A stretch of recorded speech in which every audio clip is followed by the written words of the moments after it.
Captain Jinwoo Park pressed his face against the cold metal of the observation window. The stars looked different out here, so far from Earth. 3 bright suns burned in the distance, casting strange shadows across the bridge of the soul's pride. But it was not the suns that made his heart race. It was the massive ship floating toward them. The Vanguard vessel was unlike anything humans had ever built. Its hull seemed to be made of living crystal, shifting colors as it moved through space. Beautiful patterns of light danced across its surface. Jinwoo had seen pictures of cathedrals back on Earth, but this ship made those buildings look like children's toys. "Captain, Lieutenant Hejin," Kim's voice crackled through the comm system. "The alien ship is asking permission to come aboard. Should I let them?" Jinwoo took a deep breath. This was the moment humanity had dreamed about for centuries. First, contact with another intelligent species. "Yes, tell them they can come aboard. But keep our weapons ready, just in case." The docking bay filled with a soft blue light as the alien shuttle landed. Jinwoo walked down to meet them, his boots echoing in the empty corridor. His hands were shaking, but he tried to look calm. Behind him, Dr. So-Young Lee carried her scientific equipment, ready to study these visitors from the stars. The shuttle door opened with a sound like singing crystal. The beings that stepped out were tall and graceful, almost like dancers. Their skin was pale blue, and their eyes were large and kind. They moved as if they were floating rather than walking. Jinwoo had expected aliens to look scary or strange, but these creatures seemed almost angelic. Their leader stepped forward and bowed in a way that seemed perfectly natural. When he spoke, his voice was beautiful, like music mixed with words. "Greetings, children of Earth. I am Keeper Valdris of the Vanguard Alliance. We have traveled far to meet you." Jinwoo was shocked to hear the alien speaking perfect Korean. "How do you know our language?" Valdris smiled, and his face seemed to glow with warmth. "We have been watching your species for some time. You show great promise. We have seen the same spark in many civilizations across the galaxy. It is our joy to help such species reach their full potential." Dr. So-Young Lee stepped forward, her scientific curiosity overcoming her fear. "What exactly are you offering?" "Us. Guidance," Valdris said simply. "Your people are young but talented, can share technology that will solve your energy problems. We can show you safe routes through space so you can explore the galaxy without danger. We can protect you from the many threats that exist in the cosmic darkness. All we ask in return is your trust." The negotiations lasted for weeks. The Vanguard representatives were patient and kind, answering every question with wisdom and grace. They showed humans amazing technologies, machines that could heal any disease, reactors that could power entire planets, ships that could travel between stars in days rather than years. Jinwoo found himself liking Valdris more each day. The alien leader seemed genuinely interested in helping humanity. He told stories of other species the Vanguard had guided to greatness. He spoke of peaceful worlds where war and poverty had been eliminated through proper guidance. Back on Earth, the news of first contact sent shockwaves through every nation. World leaders gathered in emergency sessions. Scientists worked day and night to understand the alien technology. The common people watched their screens in wonder and fear. Young Sik Hun, who had been chosen as Earth's new colonial administrator, was amazed by how quickly things changed. Within 6 months of the Vanguard's arrival, human colonies throughout the solar system were thriving like never before. The new medical technology had eliminated cancer, heart disease, and dozens of other killers. The fusion reactors provided clean energy for every city on Earth. "The numbers are incredible," Young-sik told the United Earth Council during their monthly meeting. "Our population is healthier than ever. Our colonies are growing faster than we ever imagined possible. Food production is up 300%. We have achieved more progress in 6 months than in the previous 60 years combined." The council members nodded in agreement. It was hard to argue with success. The Vanguard way clearly worked, but not everyone was celebrating. In the quiet halls of Seoul National University, Professor Dong-Hyun Choi spent his nights reading through ancient texts and new data. Something bothered him about the Vanguard's gifts, though he could not put his finger on exactly what. The technology was too perfect. Every solution fit humanity's needs exactly. The medical machines seemed designed specifically for human biology. The fusion reactors used elements that were common on Earth but rare elsewhere. The navigation systems guided ships along routes that passed conveniently close to human colonies. Dong Hayan had studied history all his life. He knew that real technological progress was messy and unpredictable. New inventions usually created as many problems as they solved. But the Vanguard? Technology had no flaws, no unexpected side effects. It was as if someone had studied humanity for years and then created the perfect tools to make them dependent. Late at night, alone in his office, Dong Hayan stared at the data and wondered if humanity had made a terrible mistake. Dr. Mi Kyung-song wiped the dust from her gloves as she stood in the ruins of what had once been a magnificent city. 3 years had passed since the Vanguard first came to Earth, and now she found herself on a distant planet called Kepler 44b, trying to solve a mystery that made her stomach turn cold. The buildings around her were incredible. Tall towers reached toward the sky like frozen music, made from materials that still glowed softly in the dim light. Even broken and abandoned, the city was more beautiful than anything humans had ever built. But beauty could not hide the truth of what had happened here. Dr. Song, I found something called Ji-hoon Park, her young assistant. He was kneeling beside a large stone covered in strange symbols. The scanner says this is a memorial of some kind. It talks about the Zephyrians who lived here. Mi-kun walked over and looked at the stone. The symbols seemed to move and change. As she watched them, like living, writing, what does it say about them? Ji-hoon checked his translation device. They were part of the Vanguard Alliance for over 200 years. The official records say they just ... moved away, located to another part of the galaxy for better opportunities. Mi-kun frowned and looked around at the empty streets. Broken windows stared back at her like dead eyes. Plants grew through cracks in the walls. This did not look like a place where people had carefully packed their belongings and moved to a better neighborhood. Relocations do not leave cities looking like this, she said quietly. Something bad happened here. This was not the first dead world Mi-kun had visited. Her job was to study the archaeological sites of former Vanguard members, to learn about their cultures and histories. But every planet told the same strange story. Civilizations that had thrived for centuries suddenly vanished, leaving behind only empty cities and official records, claiming they had simply moved away. The Korvaxi had been brilliant inventors who created quantum computers that could solve problems in seconds. Gone. The Helix. Confederation had developed biological engineering that could transform entire planets. Gone. The Theta Collective. It built ships that could travel faster than light. Itself. Gone. All of them had been Vanguard allies. All of them had reached high levels of technology. All of them had disappeared. Back on Earth, Commander Taijin Lee was noticing changes in their Vanguard advisors. For 3 years they had been encouraging and supportive of human research. They had praised human creativity and innovation. But recently, things felt different. The antimatter containment research project is being suspended, announced Keeper Nethera during the weekly Science Council meeting. Her voice was calm and pleasant, but there was something final about the way she spoke. Dr. Kyun-ho Kim, who had been leading the antimatter research, looked confused. But our simulations show that we are very close to a breakthrough. We could have unlimited clean energy within a year. Such technologies are premature for your species, Nethra replied smoothly. Ow. The Vanguard has guided 17 different species through similar stages of development. Trust in our experience. There will be time for such advances later. Taijin noticed that other projects were being canceled too. The advanced artificial intelligence research was deemed too dangerous.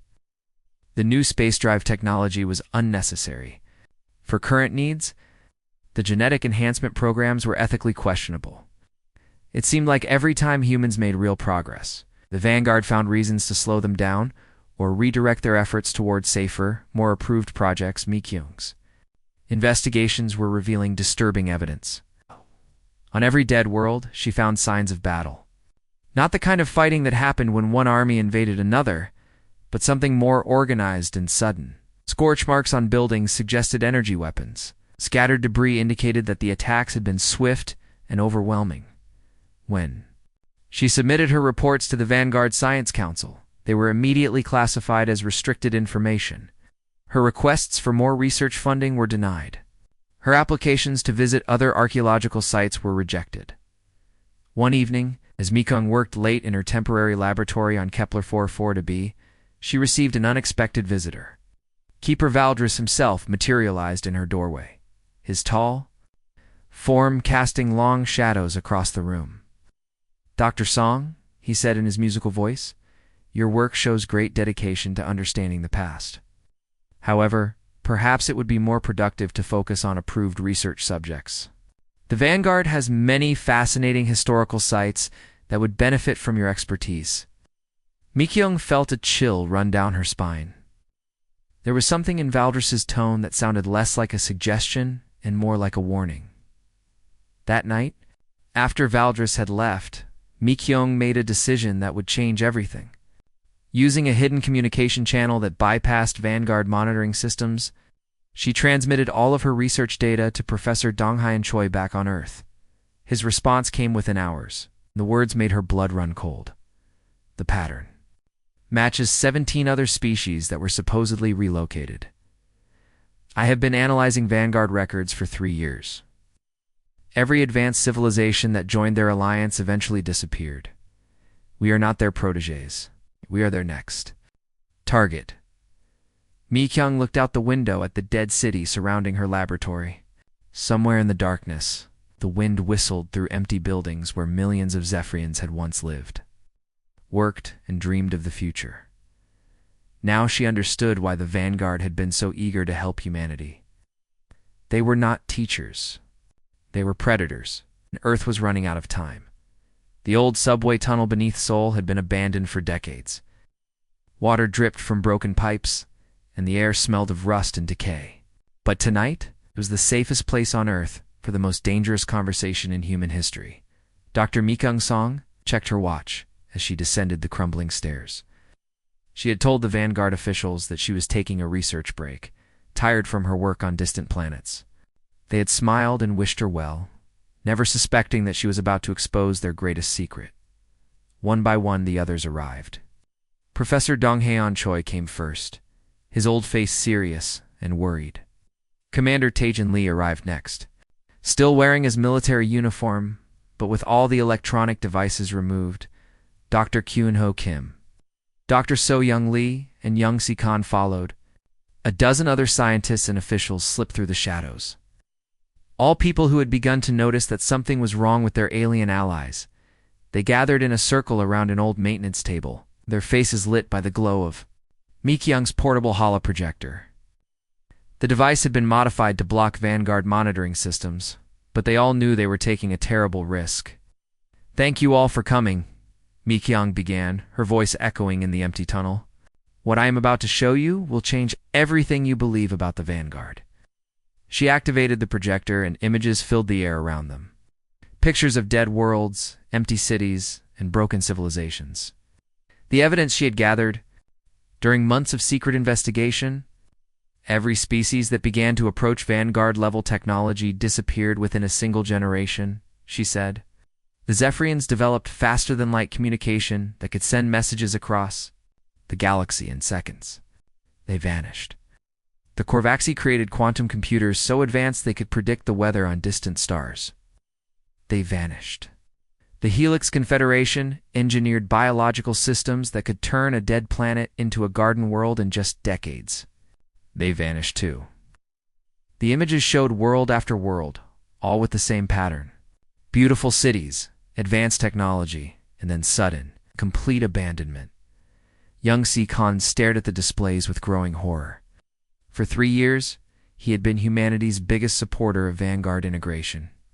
He had believed that the aliens were truly trying to help Earth reach its potential. "But they are our allies," he said weakly. "They have helped us solve so many problems. They eliminated diseases, gave us clean energy, protected our colonies from space pirates. They have controlled us. Dr. Kung Ho Kim interrupted, his voice bitter. I've been studying their technology for 3 years. Every single advancement they gave us has hidden dependencies. Our fusion reactors cannot run without Vanguard manufactured control components. Our medical machines require biological interfaces that only they can provide. Our colony ships depend on navigation systems that they control. Commander Taijin Li nodded grimly. I've been monitoring their communications for months. They talk about the Earth situation more and more frequently. They use terms like containment protocols and guided transition in every report. These are not the words of friends discussing how to help us.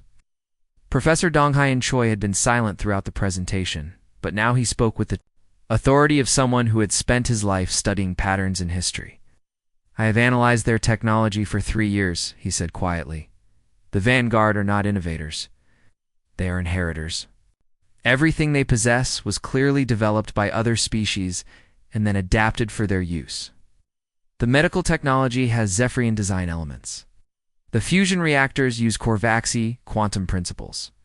The navigation systems are based on Helix. Confederation, biological computing. Mi Kyung felt a chill as she realized what he was saying. You mean they stole it all? Mean they harvested it? Dong Hein replied. They do not just eliminate promising species. They absorb their innovations. The Vanguard are parasites wearing the face of mentors. They find young civilizations help them develop advanced technology, and then take everything when the species becomes too powerful to control. The room fell completely silent. The only sound was the distant drip of water and the frightened breathing of people who had just learned that their entire world was in mortal danger. Dr. Saw-Young Lee, who had been one of the first humans to meet the Vanguard, spoke in a whisper. How long do we have? Commander Taijin Li checked his secure datapad. Based on the communication patterns, I estimate 6 months, maybe less. They are already discussing which human technologies they want to preserve and which of our colonies would make good bases for their operations. Young Sik Han buried his face in his hands. We trusted them, gave them access to everything. Our cities, our technology, our children. We did what any rational species would do, Mi Kyung said gently. We believed that powerful aliens who claimed to be our friends were actually our friends. Ow. But now we know the truth. What do we do? Dr. So-Young Lee asked. Commander Taijin Li's expression hardened like steel. We prepare for war. And we do it in the most human way possible, by refusing to accept that the impossible cannot be overcome. In the darkness of the abandoned tunnel, surrounded by the evidence of countless dead civilizations, the small group of humans began planning the most desperate fight in the history of their species. The message spread across Earth faster than any virus, carried through secret communication, networks that the Vanguard had never discovered. Within hours, every human on the planet knew the truth about their alien allies. But instead of panic, something else happened, something that surprised even the humans themselves. They got angry, not the wild, destructive anger that leads to riots and chaos. This was the cold, focused fury of a species that had been lied to, manipulated, and marked for extinction. It was the anger of people who had trusted someone and been betrayed in the worst possible way. Dr. Kyun Ho Kim stood in a laboratory that did not exist on any official map. Hidden beneath the Antarctic ice, protected by layers of rock and metal, the facility hummed with activity. Scientists who had supposedly been working on approved Vanguard projects revealed what they had really been doing for the past 3 years. The antimatter containment project never stopped, Kyung Ho told the team of researchers gathered around him. We just learned to hide it better. Every time the Vanguard told us to stop working on something, we moved it underground and kept going around the world. Similar revelations were emerging. The neural interface research that had been labeled too dangerous had actually been developing ways to resist Vanguard mental influence. The genetic modification programs that were supposedly unethical had been creating enhanced human soldiers who could fight alien enemies. The artificial intelligence projects that were premature had been building computer systems that could operate without Vanguard control. Humanity had been preparing for war without even knowing it. Professor Donghae Choi addressed the emergency council meeting from his office in Seoul. Government leaders, military commanders, and scientists from every nation listened as he explained what was happening. Humanity's greatest strength was never our technology, he said. It was our ability to work together when faced with extinction. The Vanguard made a mistake. They thought they could control us by making us dependent on their gifts. But humans have always been survivors. We find ways to adapt, to overcome, to keep fighting, even when everything seems hopeless. Commander Taijin Lee had been promoted to Supreme Defense Coordinator, a military position that had not existed a week earlier. His job was to coordinate Earth's defense against an enemy that possessed technology beyond human understanding. Vanguard fleet is mobilizing, he reported to the World Council. Our hidden satellites detect at least 300 vessels moving toward Earth. They are not coming to negotiate. They are coming to harvest us, just like they harvested all the others. But Earth was not alone. Young Si Khan, now leading the resistance movement in the outer colonies, sent encouraging reports from across the solar system. Every human settlement is preparing for battle, he said. The Vanguard tried to shut down our communications, but we activated the backup networks. We built in secret. Mars colony is ready. The Jupiter mining stations are ready. The asteroid belt facilities are ready. We are not just fighting for Earth. We are fighting for every species the Vanguard has enslaved. Dr. Mi Kyung-song had made a discovery that changed everything. While studying the ruins of dead civilizations, she had found something incredible hidden in the quantum storage devices scattered across abandoned worlds. The extinct civilizations left more than ruins, she announced. They left warnings, instructions, for weapons that could hurt the Vanguard. Technologies they never had the chance to use before they were destroyed. The Zephyrians developed energy shields that could stop Vanguard weapons. The Korvaxi created computer viruses that could disable their ships. The Helix Confederation engineered biological weapons specifically designed to kill Vanguard creatures. Most shocking revelation came from Dr. So-Young Lee's analysis of Vanguard biology. Using samples she had secretly collected during their early meetings, she had discovered something that explained everything. They are not a single species, she told the stunned council. They are a collective. Every race they have guided and destroyed left traces in their genetic structure. The Vanguard are the accumulated essence of every civilization they have consumed. They are not just parasites. They are living museums of dead species. As the enemy fleet approached Earth, humanity faced the most important decision in their history. They could surrender and hope for mercy. They could fight alone and probably lose. Or they could do something that no other species had ever tried. They sent a message to every corner of the galaxy. Not just to other humans, but to every species that had ever suffered under Vanguard rule. The forgotten rebels hiding in asteroid fields, the surviving remnants of supposedly extinct civilizations, the enslaved populations of current Vanguard, worlds all received the same transmission. This is Earth calling. We know what the Vanguard really are. We know what they have done to you and your people. We know the road you were forced to travel. We remember the civilizations that came before us. We have found their weapons, their warnings, their final gifts to the galaxy. The Vanguard are coming to destroy us, just as they destroyed you. But we refuse to walk quietly into extinction. It is time to choose a different destination. It is time to fight back. Join us. The response was immediate and overwhelming. From across the galaxy, ships began moving toward Earth, not to watch humanity's destruction, but to help prevent it.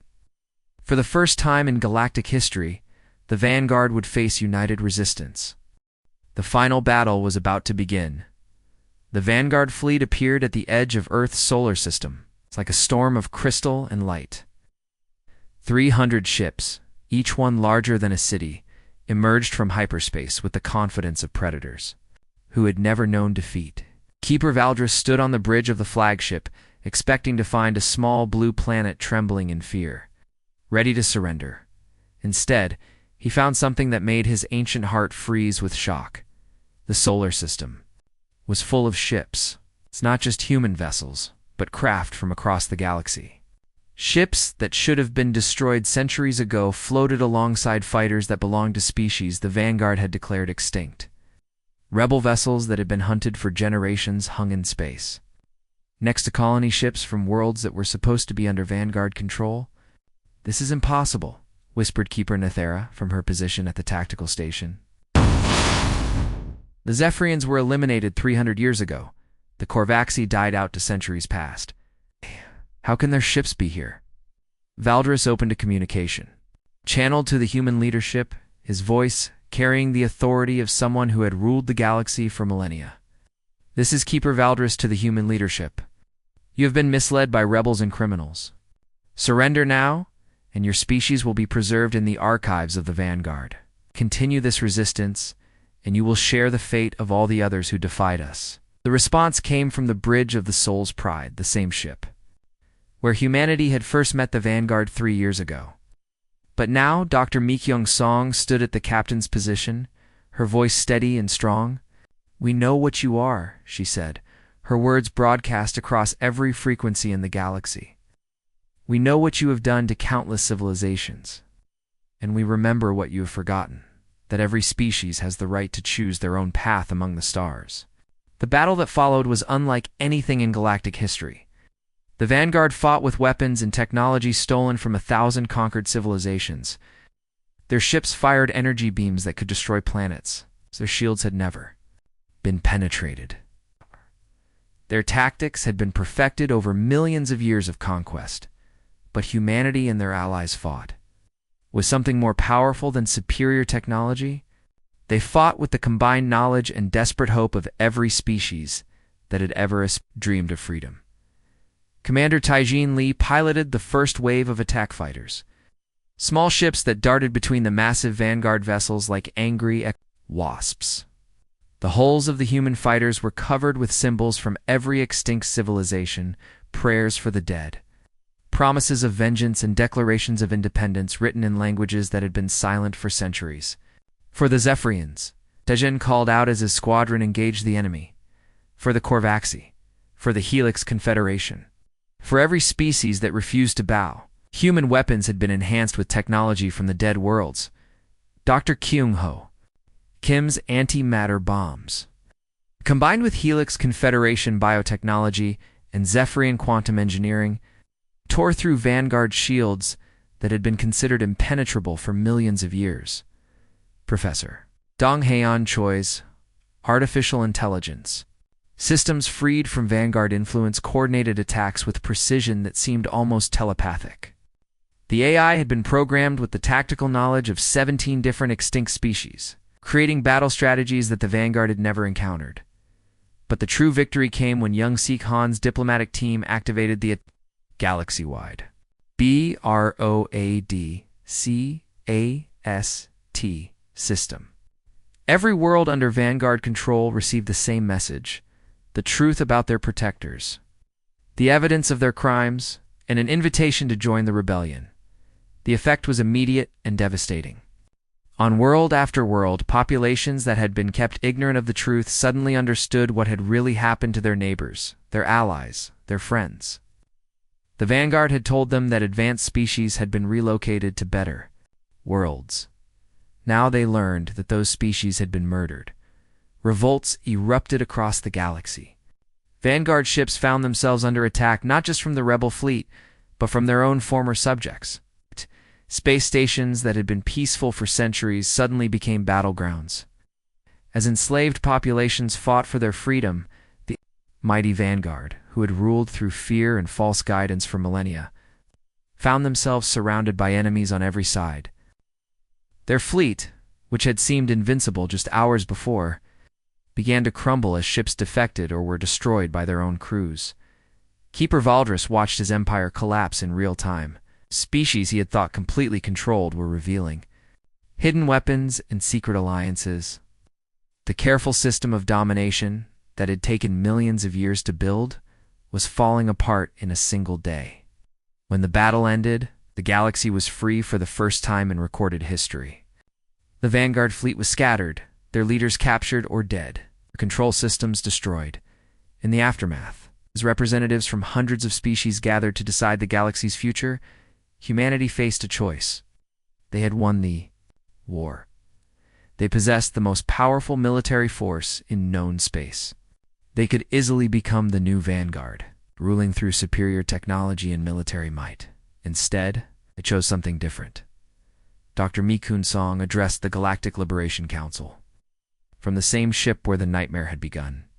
"We will not guide you," she announced. "We will not control your development or judge your choices. We will simply be here when you need allies, ready to explore whatever roads you choose to travel."